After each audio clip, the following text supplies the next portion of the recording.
It's our first morning here at Tamboti. We slept really well. There's no sounds of any cars. It is pitch black at night when you switch off all the lights. The stars are beautiful.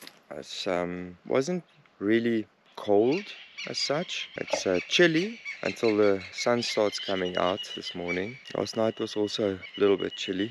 We've got the beautiful river in the background. The sounds of the birds and animals is just fantastic. We heard a fish eagle calling this morning. That was really magical to hear. It's quite loud as well. It's so peaceful and tranquil. It's just, I don't know how to explain it. I guess the rest of the overlanders that do these kind of things, they know what I'm talking about. Last night we just quickly ate, got into bed. Just before we got into bed, we saw two little glowing eyes in the bush. It was some kind of a animal. We do not know what it was. It was halfway in a tree. We don't know if it was a night monkey or a bush monkey or something like that, but we have no clue. It wasn't that big when it came scurrying through the grass when it noticed us, but that was quite magical to see.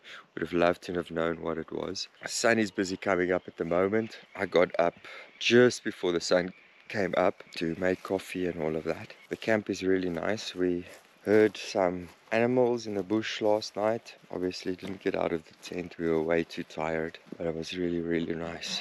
Really awesome waking up like this in the morning. The fat one is still inside the tent. He was really cute last night. He usually sleeps by our feet, and then this morning, like a couple of other mornings, he comes crawling between the two of us and then lies with his head on my pillow. Quite cute. And right now he's getting loves and scratches from Swambo. Hey fatty.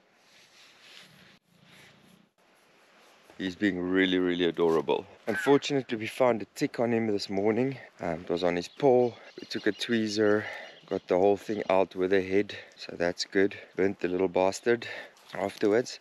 Looks like we're going to have to be really vigilant about the tick situation in this area. I'll go check him just now completely, make sure there's no other ticks on top of him. I was just having a look here by the fence on the side. Looks like a pathway up here. I'm gonna love exploring this place a little bit. But for now, it's gonna be the second cup of coffee, and then we're gonna see what the day holds in. I'm still a little bit tired from yesterday's drive. Quite a long drive. We really have to stop doing this long drives when we travel from place to place. There's just so much to see on the way that you want to just stop everywhere, but it ends up taking you the full day. We arrived here, I think, just after 4 o'clock yesterday afternoon, so then it's a rush to set up camp and all of that. So I'm gonna have to really start looking at travel plans, making a little bit of a shorter route so we can stop more often and see more of the things we discover on the side of the road. But as for this morning, I'm just having a quick little walk around the closeness of the camp, and I was down by the river this morning as well, just to go and see if there's any nice spots to go sit next to the river as well, which there is, by the way, which is pretty cool. But for now, second cup of coffee. So we're quickly gonna teach Swambo how to use the kariba. She has to heat up some water.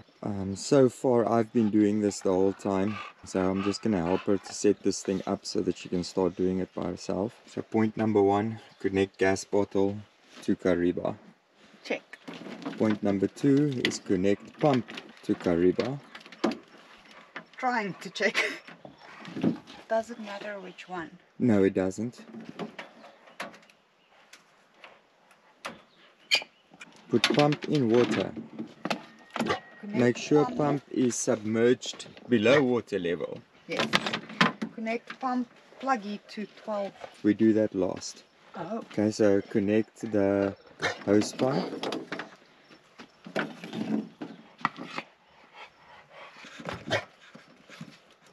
Put hose pipe in water. Yes. Okay, so now we've got circular flow to heat the water. I've got the water in and the water out. Yes, and then the next part is to connect the pump to a 12 volt supply. So we have this 12 volt cable which you can see running into the tent. we made a little 12-volt distribution box with a couple of plugs in it for certain types of application. So it's just basically extension lead that plugs into the 12-volt system of Wally. We have power. Okay, check that the little light is on. We have power. We have power.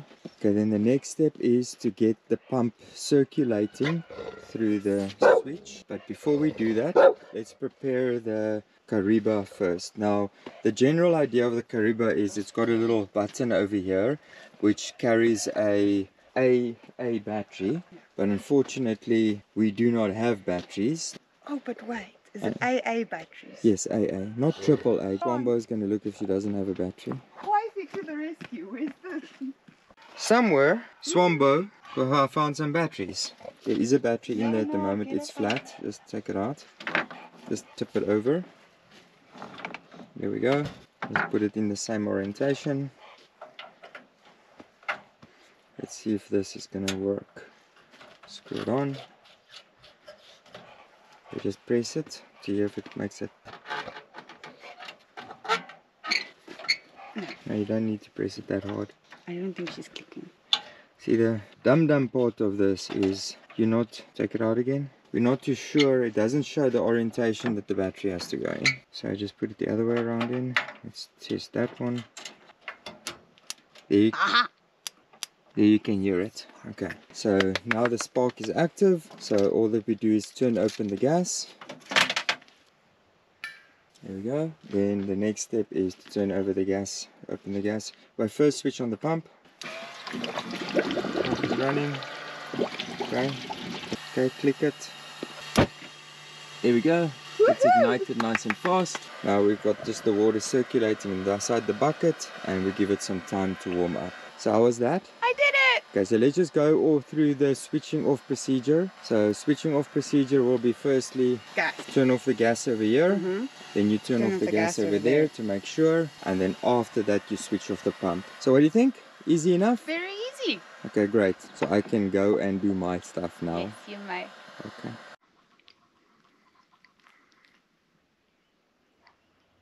So I'm just going to quickly show you the facilities. Restroom and wash-up area. It is powered by a donkey. So the idea of a donkey is you shove the wood down to the bottom and you make the fire over there. Outlet for the smoke.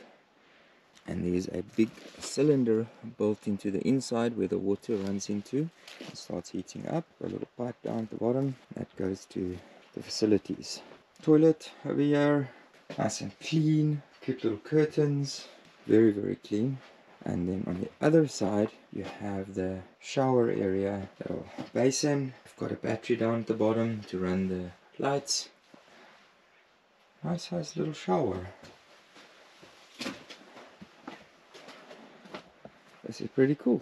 So this morning we're actually just keeping it quite easy, getting some chores done. Fatty is doing the biggest chore of them all. Look how hard this boy of ours is working. Swambo over there is busy doing washing. And how's it going?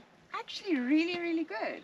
Between the Kariba and us having enough bucket, going like a dream. We've set ourselves a little bit of a washing line between two trees. Swambo set those ones up. Today is kind of chores day. We're still looking at the rest of the stuff that we need to get done.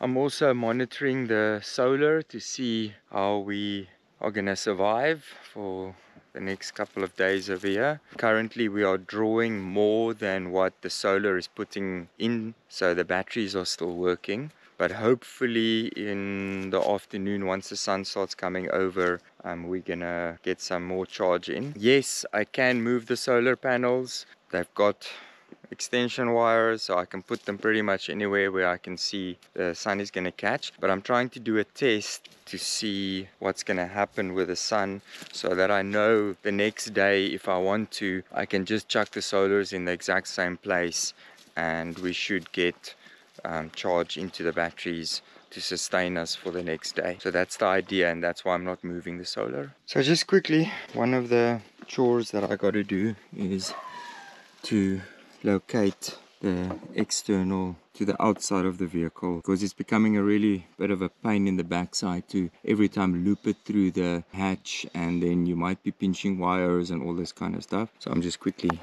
drilling some holes over here, and I'm going to see if I can get this thing located outside of the vehicle to make life a lot easier for us. Just so, one of the things I've been wanting to do for such a long time was tidy up a little bit of the electrical system. So while trying to connect the outside DC supply, I needed some wire, but the wire has to be a certain color because I color code everything so that it's very easy to identify where things are going and what things are used for. And I needed 2 specific colors to do that extension for the outside DC. I know I had some extra length of cable that just needed to be readjusted and cut shorter, and I'll have a little bit of that colors available. So with that, always you try to do one thing and you end up doing something else as well. So I've just tidied up the plug that goes inside the cab of the vehicle to supply us 220 volt inside the cab through a plug point, which I use a lot of the times to charge things, and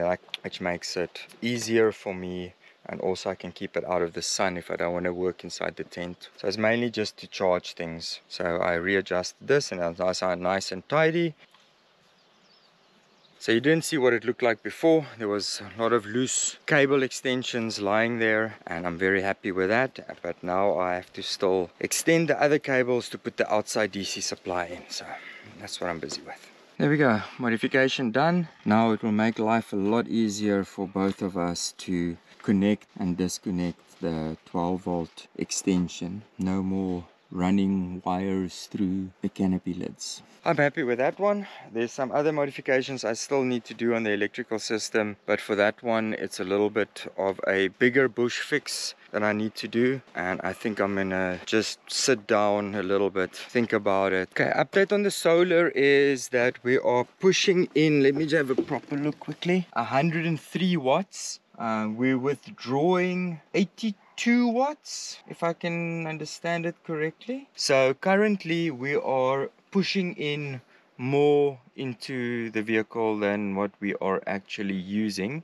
Please note, while I was doing all the electrical modifications, everything was isolated and switched off, so we weren't getting any charge into the vehicle at the time. So therefore I have lost quite a bit of sun resources while I was doing the electrical because I wasn't charging at that time. I could have done the electrical with the solar still plugged in and the batteries charged, and I just isolate the DC-DC system, which makes it completely safe to work on it.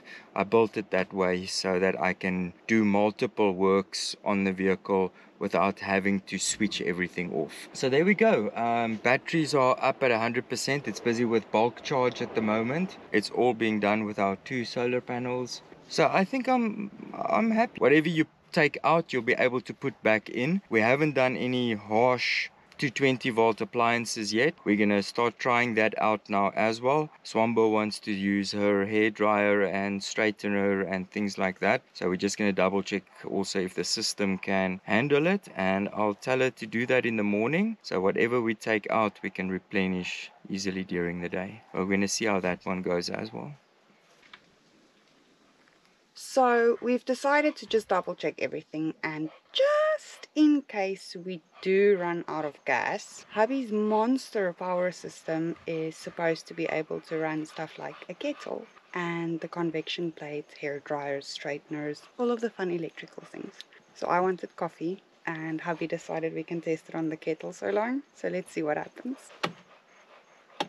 Swambo has quickly started boiling the kettle. I'm watching what the draws and stuff is on the current battery system. The AC loads is sitting at 1977 watts. It's a 3 kilowatt system, so therefore we are under what the actual draw is. The second part is, which I forgot actually before she put on the kettle, is I'm actually charging the batteries for the Ryobi as well. So right over here I've got a dual charger for the 2 Ryobi batteries. That is what we are also charging at the moment.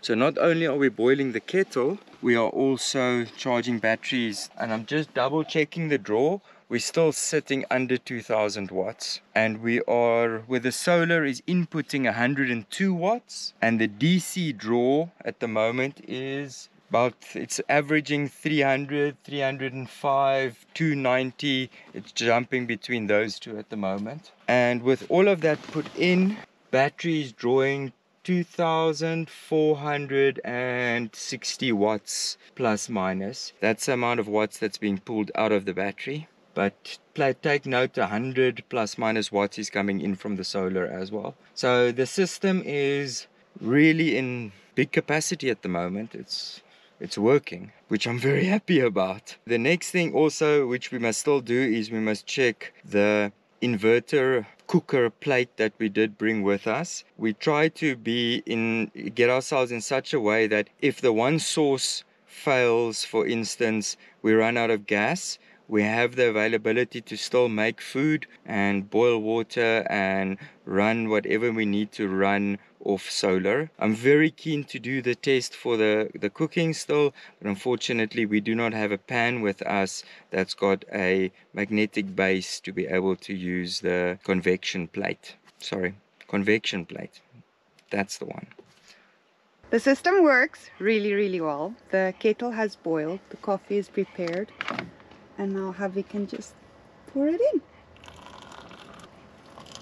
In an emergency situation, we know we're kind of a little bit more safe in the sense of we've got electrical system that can sustain us. We can run out of gas, or we can run out of electricity, but we'll still be able to eat and make food, which is the survival part of it. Now, another thing that we haven't spoke about a lot of the times, I've got a water system as well. We've never had to use it because the majority of places that we were at, water was supplied. But in the case of we going to very remote areas, we are able to fill up the water tanks and still have available water, not only in Wally, but also in our trailer. Rechecking the battery system quickly after the kettle has boiled, it literally chowed 10% of the battery. So the battery's sitting on 90% now. So that just shows you the amount of current draw that it takes to just boil a kettle. And that was only one boil. So that's a little bit worrying. I don't think I'll want to boil a kettle on the system if I do not know that I can refill it with solar on a cloudy day. Keep that in mind, baby. Coffee's worth it. Coffee when we have gas. Only when we have gas do we make coffee. Solar update. We boiled the kettle. After that we looked at the time and it was 12:25. It's now 12:40 and the battery is back up at 100%. Also the Ryobi batteries are still charging, but that is all being done straight off the solar because we are actually putting in a positive amount of charge still into the battery. Yes, so we're still putting, I just double checked, we're still putting positive watts into the battery with the Ryobi still charging. So this means it's quite good. We are literally at the moment just running off solar and the battery's being charged, but it is already at 100%. So that was a pretty good test to do. That gives you a plus minus idea of how long it takes to boil a kettle and how long it takes to replenish the batteries with power that you used. Also, we made another mistake. We didn't just take 2 cups of water and put it into the kettle. We had about, I think, 750 milliliters inside the kettle. So that was way too much water in any case for the two of us. And I managed still to wash my cups with the water that was left inside the kettle. So it doesn't take that long to put the power back into the batteries at least, which is a good positive thing for us. So another one for the chores we have to finish today is we bought this very cute little pot set. It's actually quite nice because it's so compact and light and small, and that's the reason why we bought it. So we don't have too much pots and pans and everything takes up extra space. But the very bad thing about it is it's got these lids and this little thing spins, and it's just got a little rivet thingy at the bottom over here. So if you hold it, the bottom kind of, and you tighten it up a little bit, then it's kind of tight. But the problem with it is on this one, this thing, for some weird reason, it looks like it's got a kind of a plastic crack going through it. And luckily we managed to save the little screen part. But if you push it inside, it literally just goes in and out. So the thread isn't catching at all. So we don't have any super glue, but we're going to try this. We don't know if it's going to work in time. Maybe it works, maybe it doesn't. We've got some nail glue from the wife because we don't have super glue. We only have dandk with us, which I don't think dandk is the right thing to use. So we're going to just dab some of this wifey nail glue inside here and see if it will hold this thing, because it's quite an annoyance while you're cooking. You're burning your fingers all the time. So we're going to see how this works. I don't know how quick this stuff takes to dry. It's pretty quick. Push this thing through. It's sticking to my fingers. Not quite the right idea. So it seems like it's sticking for now. We're going to leave it to dry for a while. We don't know if we're going to be cooking with this thing and then all of a sudden it's going to come loose again. I don't know what the heat resistant capacity of this nail glue is, but it's certainly stuck all over my fingers already. Let's hope this is another chore done. Another chore is we bought this white 220 volt extension to bring with on our trip. It makes connection, then it doesn't make connection. Sometimes the one plug works, then the other plug doesn't work. So I just want to show you quickly how cheaply they make some of these things. So as you can see, this is the inside of it. Now if any one of these little circular points doesn't make proper connection, then you're gonna have a problem with the power. And as you can see on the one side over there, the blackness it has created where it actually sparks when you put the plug in. So I'm having a look at this currently and I'm going to see if I can't use a long nose and just close those holes a little bit more to make a tighter connection, and hopefully that might fix the problem. We probably test it afterwards, but the best I'm going to try and do is take these things out, clamp them a little bit more tighter to see if that's going to make a difference. Obviously I'm going to clamp on the opposite end of it because the plug point must still go into the top end, so you need a kind of a taper at least. So this is what I'm going to head up to and I'm going to check if it works. Just finished clamping these little brass plates a little bit closer together to see if it's going to make a better connection. Just to test, we've got a plug point over here with 3 USBs with a light on the inside, so we'll be able to see if power comes through or not. We just got it plugged into the truck at the moment. Generally when you plugged it in, it would make an arcing sound, and then if you wiggled the plug a little bit, connection will break. So we're going to see quickly. Plug number 1. And we wiggle it, so it seems like it's got a better connection on the first one. The thing's got a capacitor inside it, so the lights stay on a little bit longer. Alright, lights are off. Plug it into the next one. Wiggle the plug, the light staying on. There we go. We fixed it for now due to the bad quality of this extension, the plug side of it at least. I don't know how many times I'm going to have to put it in and out. It's probably going to need readjustment after a while. But at least we know that we can fix it in case we are in emergency. So there we go. Another chore done. So we finished our chores this morning. Everything is pretty much done for the day. There's still a couple of things that we're leaving over for the next time, but nothing urgent. All the major irritations and things we did. We're taking our little fatty for a walk. Yep, he loves doing that. We're gonna see, maybe we see some animals. You wanna see some animals, baby? I want to go look at some animals. Come, fatty. Get in, buddy, get in. So Winston got into the dam. It's a little bit muddy, so his little feet sink into the mud and then he can't get out. Buddy, are you having fun?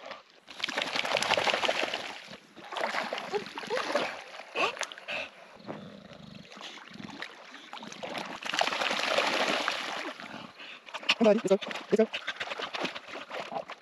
Come on, come on, come on, come on, come on, let's go. That was a nice walk. So just FYI, when we came back from the walk, I had ants in my pants. So we have a little pull-out stove which we built into the back.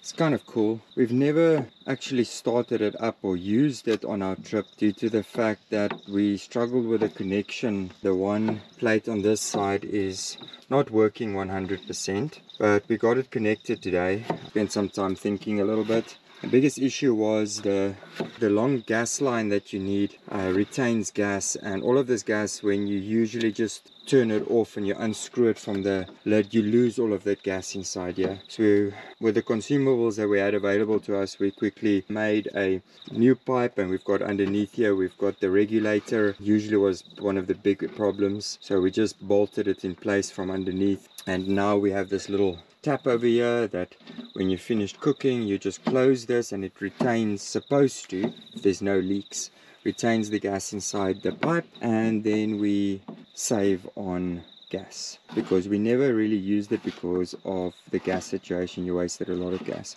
Now we only, technically, if there's no leaks, we only waste whatever gas is in this small little area when the valve and the gas bottle. So are you happy? Are you going to test it tonight and see if it works for you? Because what makes it great, we've got actually two plates. Before we only ever had one plate, so you can't make two things at the same time, like a steak and chippies or a steak and some vegetables. So we're pretty happy about that. We're going to see how it works tonight, and hopefully it's successful. Also, we've decided to make a nice big fire tonight. Sit by the fire. Usually our fires are exceptionally small because we really try and save on our briquettes and our wood, because when you buy it, it is also very expensive. So we try to save where we can. Winston is somewhere inside the tent. He ate and immediately he wanted to go for a walk, so we took him for a walk, and immediately he went to go stand by the ladder, and he wants to just get inside the tent. So we put him inside the tent, but I can hear him inside there. He's up to mischief. Here we go. That's us most likely for this evening. We're just gonna have a lovely sit by the fire and enjoy being in the bushveld. It's really a privilege to be here, and it's really, really stunning. So today was a working day, and nothing exciting really happened except for all the chores that we need to take care of on the road. Same as what you do at home, you've got your chores. Same you have on the road, you've got your chores. In any case, thank you so much. That's us for this evening.